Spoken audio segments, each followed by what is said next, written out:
Hey fight fans, this is Richard Schaefer and you're watching Sporting Icons. Now the WBC have done some pretty bizarre things, and I've said time and time again that I think the WBC, they live in their own little bubble. They're not in touch with reality. They're not. Now they had their WBC convention yesterday and they announced quite a few things, one of them being that they are removing all Russian and Belarusian professional boxers from their rankings, with the exception of those who already have titles. So, for example, Artur, who is Russian and holds the WBC light heavyweight title, well, he's not going to have that stripped off him. In fact, he's been ordered to defend that belt against Callum Smith after the anti-Yard fight. So basically what they've done is, any Russian fighter or Belarusian fighter who does not have a title, you're going to be dropped. Why? Because it didn't do anything for their pocket. That's why. It doesn't. They're not losing out on money, because all they'll do is they'll just replace them with somebody else who will then pay them fees. That's all they're doing. So I don't understand their quest, if you like, and that's the only word I can come up with. They have a quest to give the world the impression that they are righteous, that they are good. In fact, with that whole speech that they gave about removing Russian and Belarusian fighters, one bit that stood out to me within their speech was the WBC believes in peace, believes in fair play, and believes in human dignity. But they do this, but yet they're not holding the same candle to all Russian fighters. Now, I'm not saying that it's the right thing to do or it's the wrong thing to do, okay? I'm not saying that. But how do you punish those who do not have belts? But yet you have Artur, who is Russian, he has a belt. Dmitry Bivol is Russian, of course he's not WBC. You have Arsenbek Makhmadov, who's ranked number 4 in the WBC heavyweight rankings. He's ranked number 4. Now, he does hold Canadian citizenship as well, so maybe he can get around that one. And we know that the WBA, they've done this when the conflict with Russia and Ukraine first started. Was it back in February, March? That lasted the whole of a month, by the way, from the WBA removing Russian fighters. So I don't understand what it is that WBC hope to achieve. WBC believes in peace, believes in fair play, believes in human dignity. Do they? Yeah, the WBC created an all PBC, only PBC tournament for the WBC heavyweight mandatory. So out of the top 15 that they had, they cherry-picked 4 PBC fighters.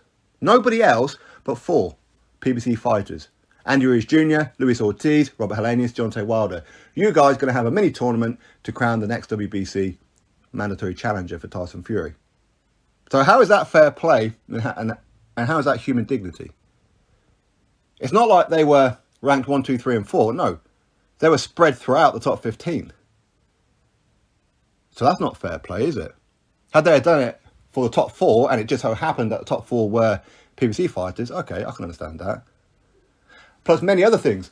They allowed Deontay Wilder to fight and defend his WBC heavyweight world title before he lost it to Fury against anybody that he chose. They gave him 2 dogshit mandatories in Bermane Stiverne and Dominic Brazil. Didn't allow Dillian Whyte to fight Deontay Wilder for it. Irrespective of how you think that fight would go, but they want to talk about fair play and human dignity. We could go a little bit further as well. How deep is this going to go? So you're not going to strip your Russian fighters off the belts. Why? Because you want the sanction fees, right? Because anybody who's Russian and is good, they've probably already got a belt, right? So we're going to keep on taking those fees. We're not going to strip them.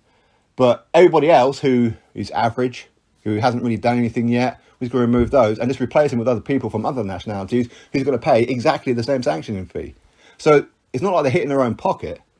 It's not. Again, how far are they going to go? Are they going to say to Tim Tszyu, no, you can't fight Jamel Charlo, for the undisputed super welterweight title because your father's Russian, Costa Tszyu? Again, how far are they going to go? Is it right? Is it fair that Russian and Belarusian professional boxers, athletes, get punished for what their country's doing? They may not support what it is that Russia's doing. They may not support it. But are they doing it because they're worried that they're going to fight for a WBC belt of any kind, and a portion of their purse is going to go to the Kremlin, to Putin, to the Russian government? Okay, but yet those who do earn huge money, who will be paying a portion in taxes and whatever to the Russian government, they're going to keep their belts. So you actually haven't done anything, have you? You haven't done anything. It's fake, is what it is. That's the only thing I can come up with. It's fake.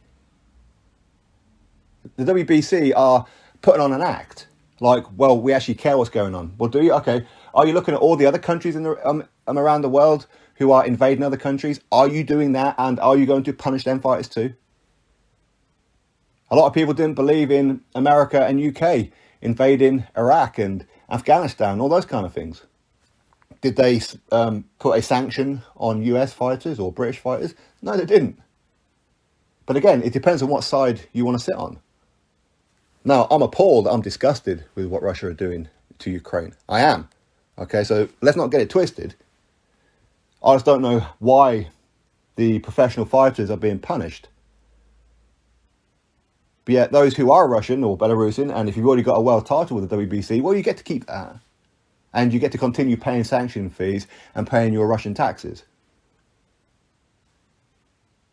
They're ordering Artur Beterbiev to defend that WBC light heavyweight title against Callum Smith, should he come through Anthony Yard. So they're not stripping him.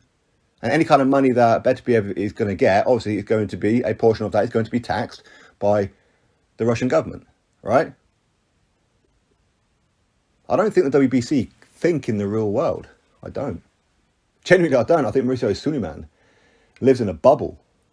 This is the guy who presented Deontay Wilder to the Pope and gave the Pope a WBC belt. Presented Wilder as his ambassador for peace.